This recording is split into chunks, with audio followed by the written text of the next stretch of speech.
นานูอาสนานังตระบัตตัง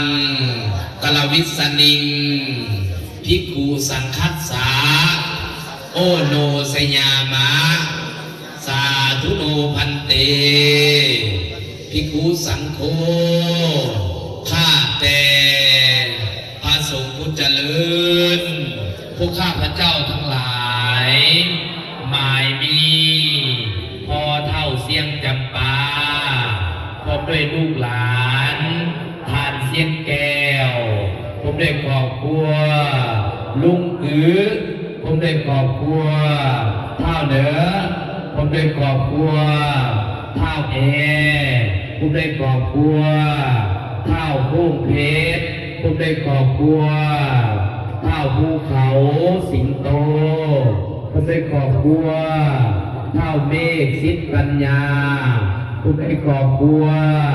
เท่าพีพรมบุญมีผมได้ครอบครัวอย่าเข้าผมได้ครอบครัวนางจอยผมได้ครอบครัวเท่าเสงจันทร์ผมได้ครอบครัวพร้อมด้วยญาติพี่น้องผู้อยู่ใกล้อยู่ไกลบ้านใกล้เรือนเคียงชาวบ้านพลังได้สร้างกองบุญ2 กองพระศาสตร์พึ่ง2 หลังเล่าเข้า2 หลังต้นกะลาพึก46 ต้นพร้อมด้วย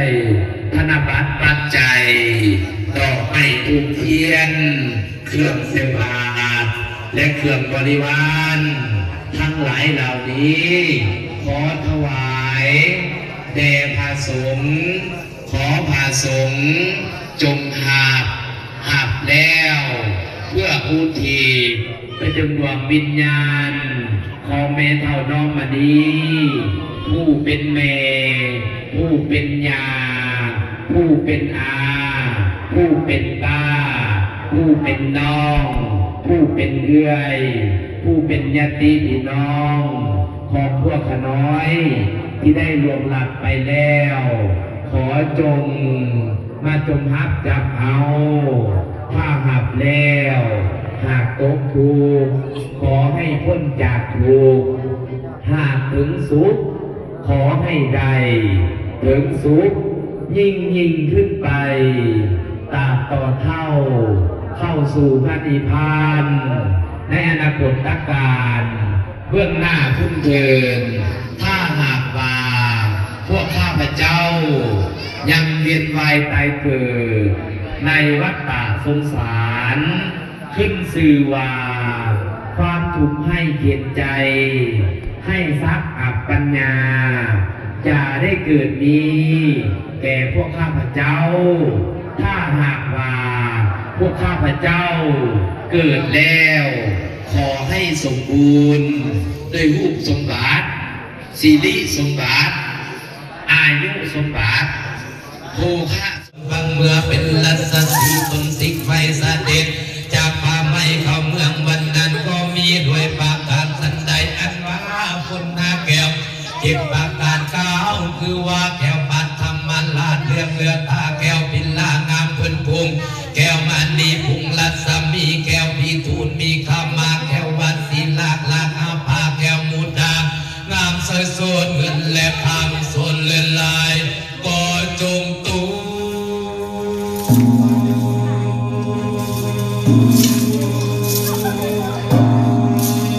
ลงมาเด่นลาดาเต็มบ้านเจ้าเงินอันมุลสัทธาเจ้าเงินเป็นเขา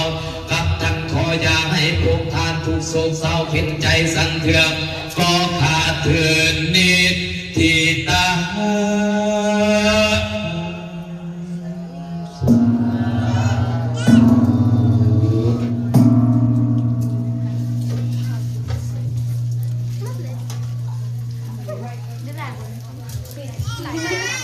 สาธุผู้ใดได้ฝนหาแก้วก็ถึงเรียกพวกโตก็อย่าลืมไปเยี่ยมยามบัดสีบนเมืองอุดมสุขไปด้วยมาให้โศกให้มันญาติโยมทั้งหลายโยมนี่แหละเพิ่นมาอันชื่อกันกับผู้มั่นเพิ่นเว้าเลยเนาะ แข่งเรือแข่งพายนะแข่งใดจะแข่งบุญวาสนามันแข่งกันบ่ได้โยมเอ้ยเฮามาท่านเนี่ยท่านน้อยก็ได้หลายบางคนท่านหลายก็ได้น้อยบางคนท่านหลายก็ได้หลายที่ญาติโยมทั้งหลายอันนี้คือการโชคชะตาของเฮาในการทำมาบ่คือกันที่โยมเด้อผู้ใดได้โชคได้มานก็อย่าลืมอาจารย์เด้อเพียกับเจ็บพ่อผู้ใดที่ใดเอาคารวะเลยทุกแก้ว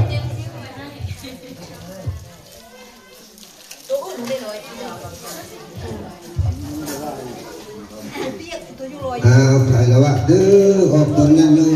ย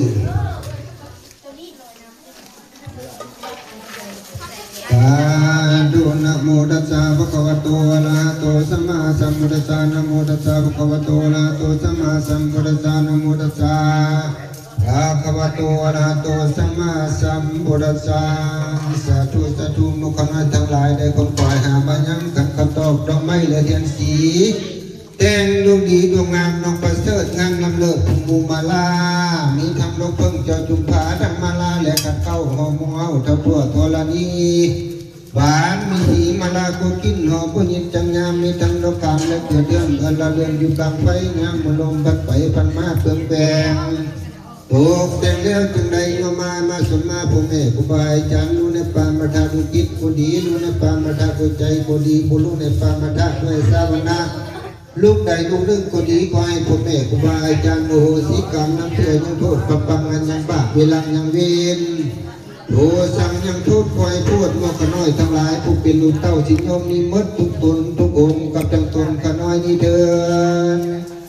กายเยนะจานาวะเจตัสสวาพุทเทกุกมังปะกะตังมายายังพุทโธ